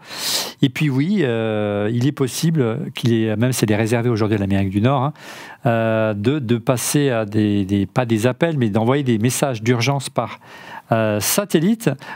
Comment ça marche ? En tout cas, le tour de force, les amis, c'est que l'iPhone n'a pas besoin d'énormes antennes pour communiquer avec le satellite, comme c'était le cas du temps des Iridium, notamment, souvenez-vous. En fait, l'antenne, c'est un peu le bras de l'utilisateur, Laurent. Ouais, c'est ça. En fait, le téléphone, donc bon, indique à l'utilisateur comment il doit orienter son téléphone. Alors, comme une petite boussole, en fait. Comme une boussole, en disant, voilà, tiens le droit comme ça, et donc, du coup, il indique, encore une fois, c'est pas... On pointe comme ça avec le bras, on pointe comme ça avec le bras l'iPhone, et on a une interface, donc je ne peux pas vous la montrer, mais on doit l'avoir quelque part en régie, c'est pas efficient en France, et on peut effectivement montrer la puissance du signal, et voilà, ça permet on le voit là. Tout à fait. Effectivement. Il faut se rappeler que c'est pour des usages d'urgence. Houston, we have a problem. Oui, Houston, we have a problem. Exactement, mais c'est dans un usage en cas d'urgence.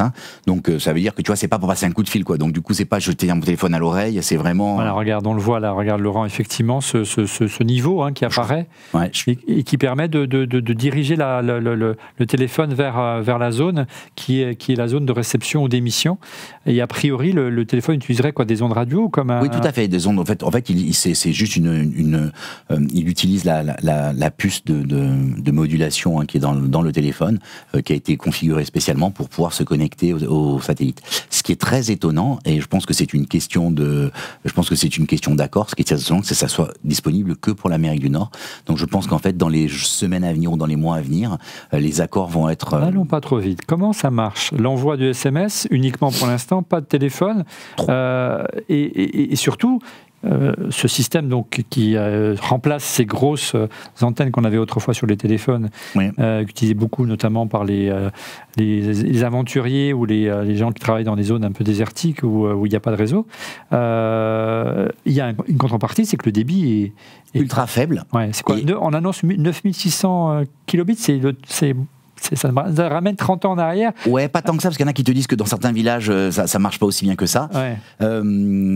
En fait, ce qui est intéressant dans le système, c'est qu'Apple a réussi et c'est là où, encore une fois, tu te rends compte de l'intelligence d'Apple dans ces termes, dans ses expériences utilisateurs.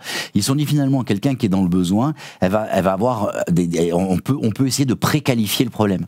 Et donc, en fait, il y a toute une série de questions qui sont posées pour déjà préqualifier c'est quoi la situation et rendre plus facile le truc. Donc, du coup, tu sais déjà, est-ce que je suis perdu? Est-ce que j'ai un problème est-ce qu'il y a des blessés? Est-ce que ce qu'il faut? Et donc, du coup, tu peux orienter, je dirais, vers le bon service. Le truc, c'est plutôt génial. C'est-à-dire que, en clair, grâce à cette série de questions qui a été posée en amont, on n'a pas besoin de taper un texte et en fait, l'iPhone pourrait... C'est du conditionnel parce qu'on n'a pas eu la confirmation d'Apple, parce qu'Apple n'a pas souhaité nous en parler, étant donné que la fonction n'était pas disponible en France. Voilà, pour tout vous dire. Mais en clair, grâce à ce QCM, ça permet à Apple d'envoyer simplement un code plutôt qu'une longue phrase au secours, je suis situé, etc.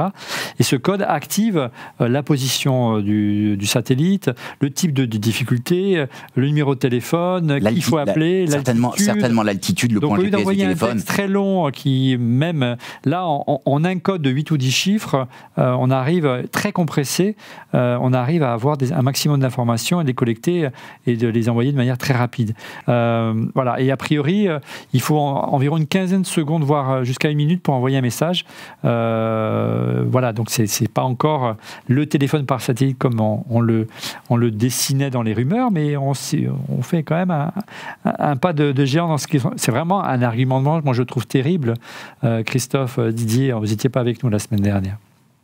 Oui, bah c'est vraiment bien pour dépanner et puis pour les urgences.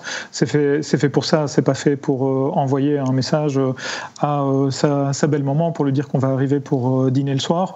En retard. C'est vraiment... c'est du vécu. En retard, la plupart du temps. Oui, effectivement, c'est du vécu. Et donc, oui, c'est fait pour du dépannage. En plus, on va sans doute en parler, mais c'est basé sur tout un réseau de 24 satellites qui sont en basse orbite. Et de chez Globalstar, c'est même aujourd'hui mis sur Wikipédia, donc c'est annoncé complètement officiellement. Et oui, c'est là pour le dépannage, c'est là parce qu'à un moment donné, on se retrouve dans la nature sans possibilité de pouvoir faire un appel d'urgence. Et là, le satellite, même si ça va durer une minute pour envoyer le message, va peut-être nous sauver la vie. Ouais, c'était une constante, Didier, la semaine dernière entre l'Apple Watch et le téléphone. L'iPhone et l'Apple Watch veillent sur votre santé, peuvent vous sauver la vie. Effectivement, Christophe l'a dit, à la fin de la keynote, c'était l'inconnu. On ne savait toujours pas quel était le partenaire qui avait signé avec Apple, quelle était la constellation de satellites compatibles. Il y avait beaucoup de rumeurs autour d'Elon Musk et de Starlink, mais c'est pas du tout ça, parce qu'on sait très bien que les relations entre Tim Cook et Elon Musk sont épouvantables, et c'est Globalstar, Didier.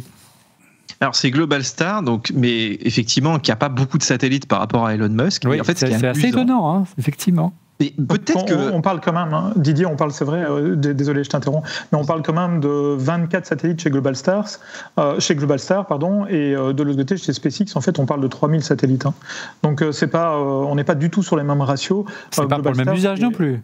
C'est pas pour le même usage, mais Globalstar, c'est une petite entreprise, entre guillemets, c'est une PME de 300 personnes, quoi. Donc ça n'a rien à voir, quoi. C'est uniquement pour les appels d'urgence. Encore une fois, ce n'est pas le même usage. D'un côté, c'est 3000 satellites pour faire de l'Internet pour le monde entier.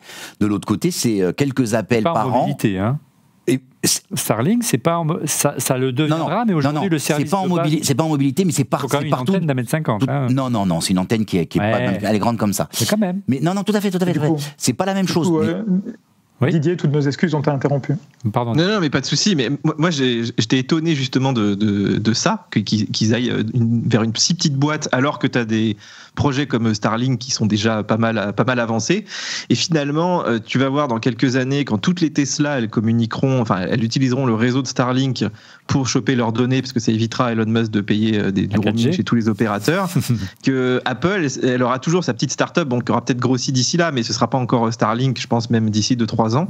Et c'est amusant de voir qu'est-ce qu'ils vont faire après. Alors, je sais pas si avec Starlink et l'iPhone, tu aurais moyen d'avoir plus de débit, des choses un petit peu plus intéressantes. Mais en tout cas, il y a eu quand même un tweet d'Elon Musk qui disait qu'ils ont eu des contacts avec Apple, ce qui est extrêmement rare. Alors, briser un secret de discussion avec Apple, c'est un truc super rare. Mais Elon Musk, c'est un peu, j'en ai rien à faire de quoi que ce soit. Et alors, moi, c'est ce que j'adore avec les États-Unis, c'est qu'ils ont beau être en froid officiellement, quand business is business, quand il y a de l'argent à faire, il n'y a pas de souci, quoi. Donc Elon Musk, donnez-moi vos dollars Apple, je vais vous mettre dessus. Et c'est pas dit finalement que tu vois l'année prochaine on n'est pas Elon Musk qui arrive à la keynote, ce serait rigolo quand même. J'y crois pas une seconde. Moi, j'y crois pas trop, mais bon. Moi, je pense que c'est juste un effet intox pour contrebalancer l'annonce, parce qu'elle est très favorable à Globalstar et beaucoup moins à Starlink. Sachant que tu disais que pourquoi ce petit réseau, parce qu'en fait, ils ont quand même annoncé, Laurent, que Globalstar avait alloué 85% de sa capacité réseau à Apple. C'est comme si Apple se privatisait son réseau de satellites. Ils n'avaient pas besoin d'en acheter un, si vous voyez ce que je veux dire. Donc, ils ont leur propre réseau de satellites sur mesure. Mais oui, et je veux rebondir sur quelque chose qui a été dit tout à l'heure par, je ne sais plus si c'est Christophe ou Didier. Ça reste une toute petite entreprise de, je sais pas, 200, 300 personnes dans le monde. Donc, effectivement, Apple pourrait se dire, imaginons que j'offre quelque chose d'unique, avec vraiment sur la partie sécurité. Uniquement. SOS. Ouais, SOS, mais attends, c'est-à-dire qu'on est les seuls potentiellement à faire le SOS dans le monde. C'est-à-dire que là, tout le monde va commencer à se poser des questions. Et encore une fois, j'ai rencontré quelqu'un qui m'a dit, moi, je me suis retrouvé perdu dans la montagne, à passer une nuit dehors. Il dit, c'est une des expériences psychologiquement les plus éprouvantes de ma vie. Hyper traumatisant parce que, et en fait, c'est juste, encore une fois, la montagne, c'est dangereux. Tu vois, la nuit tombe vite, le froid arrive vite. Le brouillard se passe.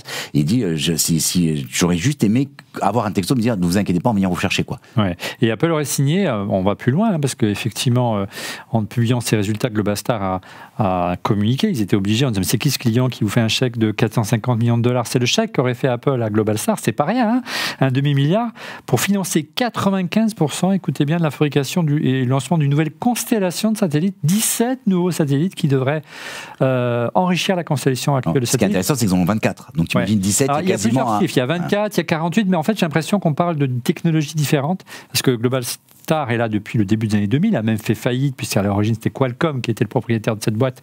Qualcomm, qui est un grand ami d'Apple, comme vous le savez très bien aussi.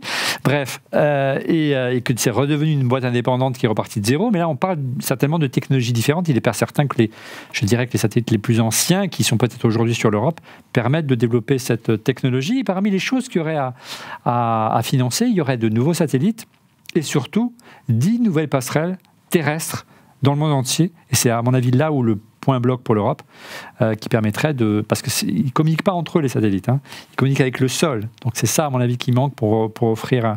Mais bon, c'est juste on me souffle ça dans l'oreillette, on aura une confirmation, on essaiera d'inviter un spécialiste du satellite dans une prochaine émission. Dernier point, Apple financerait également un satellite de rechange à Globalstar dès le mois de juin. Et puis moi, je ne crois pas du tout à la rumeur. SpaceX, alors dernière réaction sur Twitter, regardez, de Ninail sur Twitter. Comment expliquer cette gamme 2022, un 12 au prix d'un 13, un 14 qui est un 13 mais $200 plus cher, 14, un 13 qui est un 14, mais un 14 qui est un 13, un 14 qui est un 13 mais $200 plus cher. Excusez-moi, je ne comprends pas comment cette slide gamme a pu être validée. On en parle après le jingle. Alors, quel modèle choisir? On vous a déjà posé la question sur Twitter, c'était le deuxième sondage de la semaine cette année. Quel modèle vous étiez prêt à choisir? L'iPhone 14, 8,3% seulement. L'iPhone 14 Plus, 3,6%. C'est waouh! Et l'iPhone 14 Pro, 52,2%. Et enfin, le Pro Max, 35,9%. Alors, on va jeter un petit coup d'œil à la gamme. On va essayer de répondre à la question de nos internautes. Si on peut nous mettre l'autre slide, avec tous les prix. Alors effectivement, là, on voit sur ce slide que le 12 et le 13 sont au même prix, mais il y a une petite astuce, si on peut venir sur la slide de la gamme en France. Voilà. En fait, l'iPhone 12 et l'iPhone 13 sont au même prix parce que dans l'iPhone 12, vous avez l'iPhone 12... dans l'iPhone 13, vous n'avez plus l'iPhone 13 mini. C'est bien ça, Didier?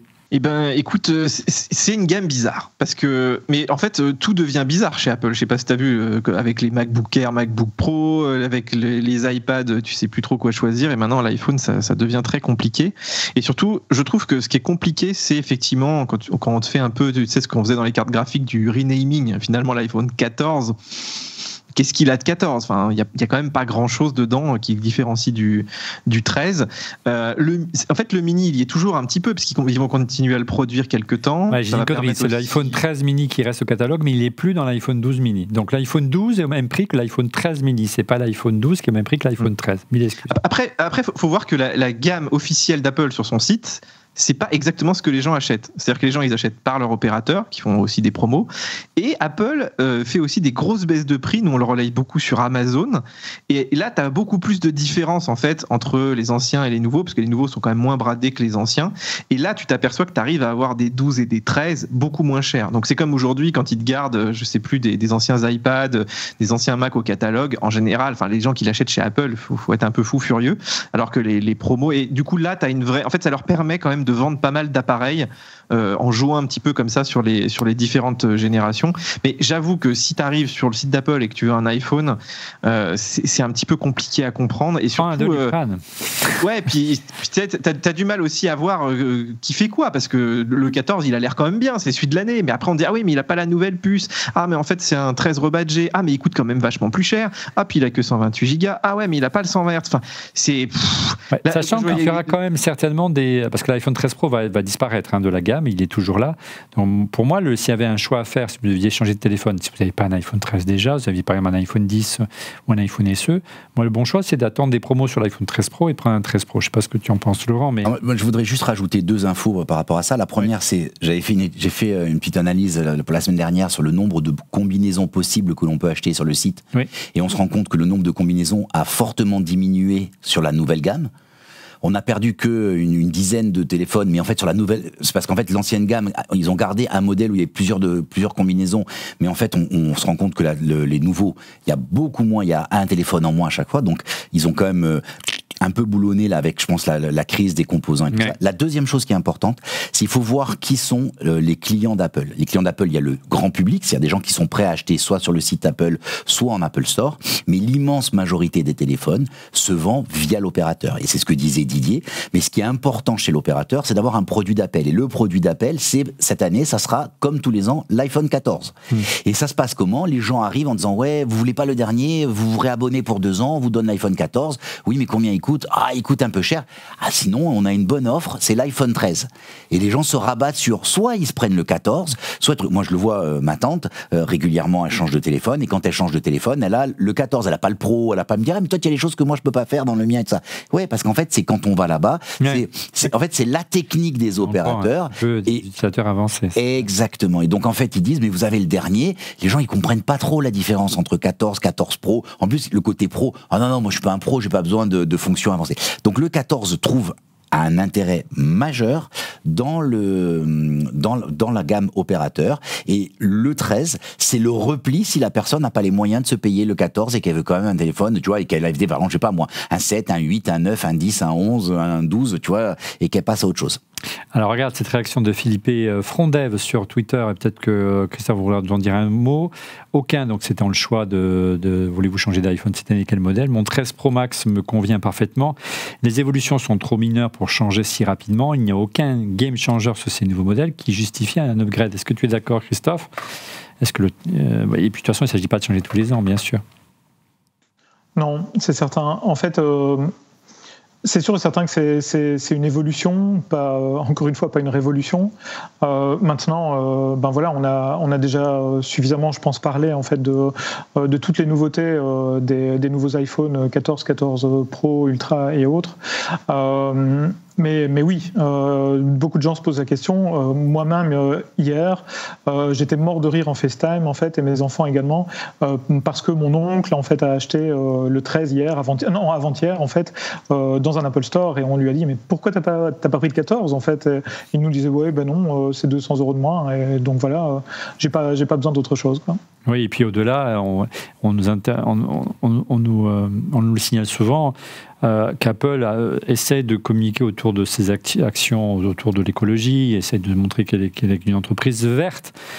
Tu notes que j'ai utilisé les termes français cette fois-ci, mais que c'est vrai que cette course à l'innovation chaque année fait que effectivement Apple sort un nouvel téléphone tous les ans, et c'est un peu contraire avec cet esprit de vouloir préserver la planète, parce qu'après tout on pousse à la consommation. Mais d'un autre côté, le boulot d'une boîte comme Apple, c'est de vendre des téléphones. Hein. C'est pas de préserver la planète. Bien qu'elle dise, mais c'est pas son métier. Voilà. Un petit truc rigolo, Olivier. J'ai trouvé ça amusant, c'est que Apple fait venir, les journalistes à Cupertino, et avant il y avait la keynote. Moi, je sais pas. C'est vrai qu'il y en a été invité, mais peut-être tu as été invité. Non, on m'a dit jamais. Tu pourras plus. Bon. Donc je me suis fait une raison. Mais par contre, j'ai trouvé ça amusant que après le Covid, ils gardent ce format vidéo. C'est-à-dire, ils tournent la keynote avant, et c'est beaucoup plus simple pour eux. Hein. Je pense que ils préparent tout. C'est plus efficace aussi. Mais quand même, ils invitent des milliers de gens qui font venir en première, en avion et tout. Hein, pas milliers. Qui vont avec l'hôtel, avec tout, hein, les petits fours, machin, qui vont regarder une vidéo à Cupertino. Et le seul intérêt de ça, c'est qu'ils aillent toucher les produits. Mais est-ce que ça coûterait pas beaucoup moins cher de faire venir les produits dans les différents pays ? Nous, on a été en bus faire l'émission. C'était trop bien. Et voilà. Non, mais c'est drôle, tu vois, pour l'image. L'image est étonnante. De rancœur en toi. Oui, on sent poindre une petite mélancolie. Allez, on aura l'occasion de revenir plus en détail. Je vous l'ai dit déjà sur le grand test des iPhone 14 et 14 Pro. Stéphane se joindra à la bande pour nous parler notamment des performances en matière de photos. Et pour conclure cette émission, un mot au sujet de notre sponsor Rhinoshield.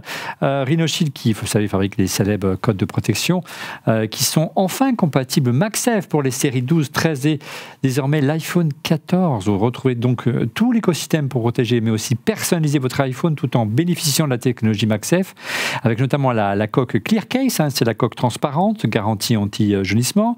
Vous avez également la mode NX qui permet d'avoir un verso qui est interchangeable en fonction des envies du moment. Vous avez la Solid Suite qui est une coque complète qui résiste aux chutes et aux chocs au quotidien mais qui est réservée à l'iPhone 14. Vous avez encore le Grip Max qui est une poignée pour une prise en main ferme de l'iPhone qui fait aussi office de support de téléphone. Et puis, sachez-le, vous avez également pas mal de systèmes de protection d'écran en verre trempé. À cette occasion, durant le mois de septembre, on va exceptionnellement profiter de 15% sur tout le site avec le code, notez bien, ORLM22 en cliquant sur le lien dans la description de la vidéo ou en flashant ce QR code. Merci à Rhinoshield de nous soutenir. On passe à vos coups de cœur. Allez, on va s'envoyer en l'air avec Didier. Oui, et au sens propre, puisque j'ai un bureau qui nous envoie en l'air au sens propre. Alors, tu te rappelles, en début d'année, je crois d'ailleurs, vous l'aviez testé aussi, le petit bureau de FlexiSpot, la l'EQ5, qui était vraiment super, mieux que les modèles d'IKEA. Ouais. Et là, en fait, ils sont un peu montés en gamme, et franchement, c'est assez impressionnant ce qu'ils développent. Donc, c'est le Q8, il s'appelle. Et alors, celui-là, regardez, il a des petits ports USB, on le voit en façade.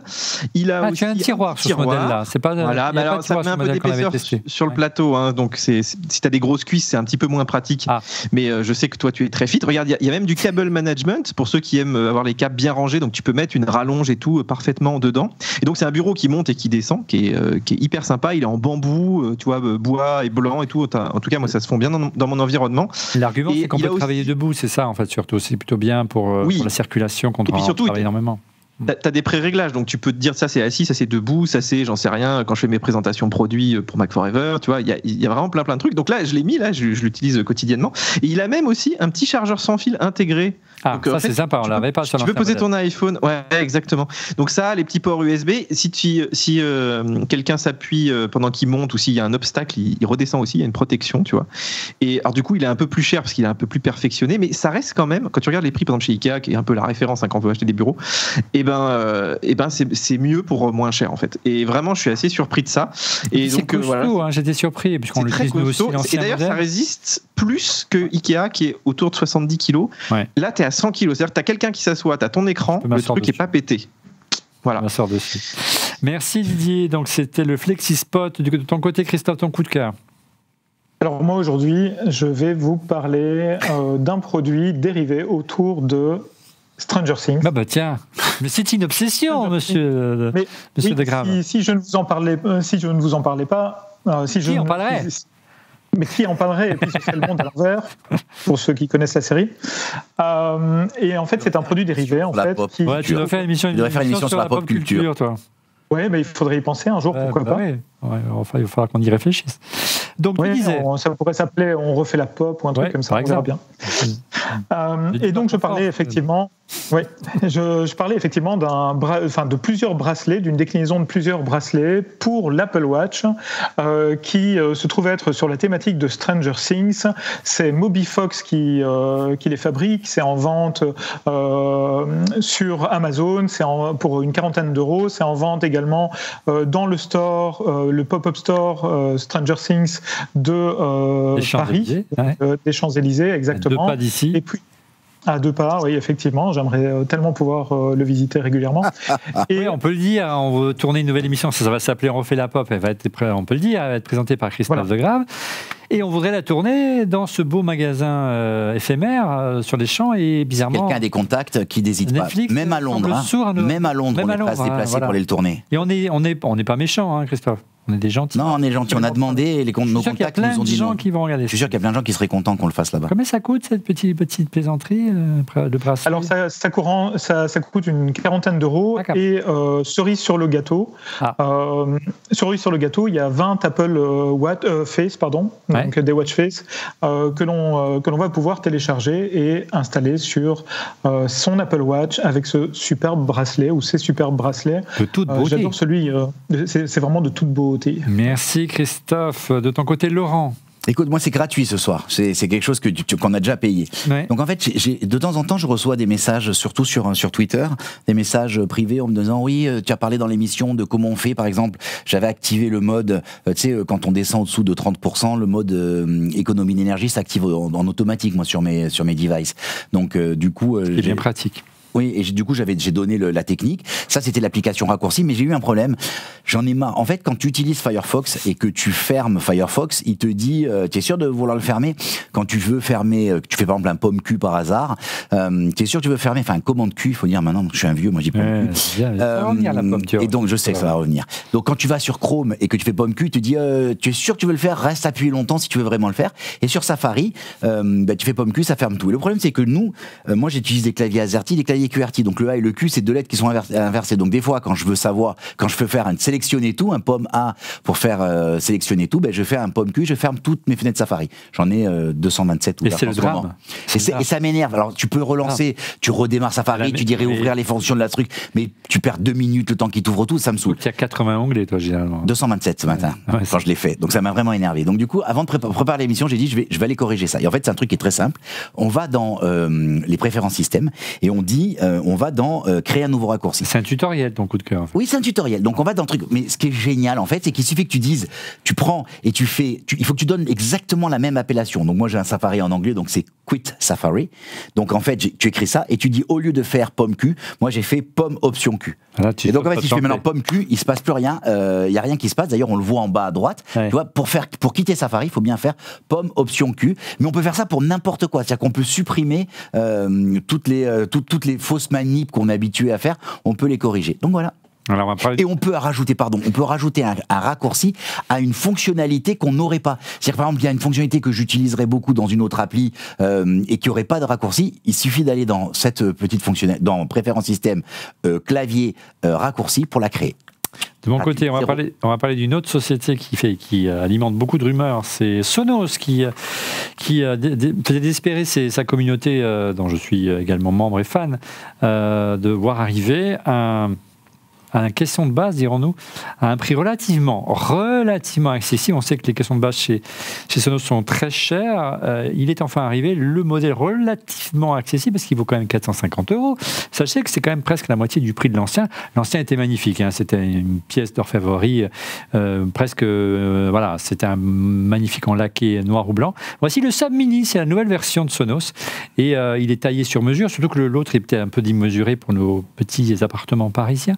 Celui-là fera l'affaire, notamment si vous avez une BIM.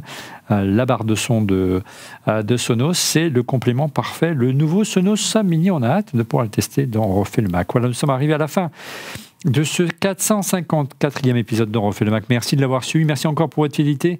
Je vous donne rendez-vous la semaine prochaine pour un nouvel épisode. On va voir si on va revenir, si on a le temps de faire tous nos tests de l'iPhone pour la semaine prochaine, ou si on va vous parler plutôt de l'Apple Watch. On ne sait pas encore.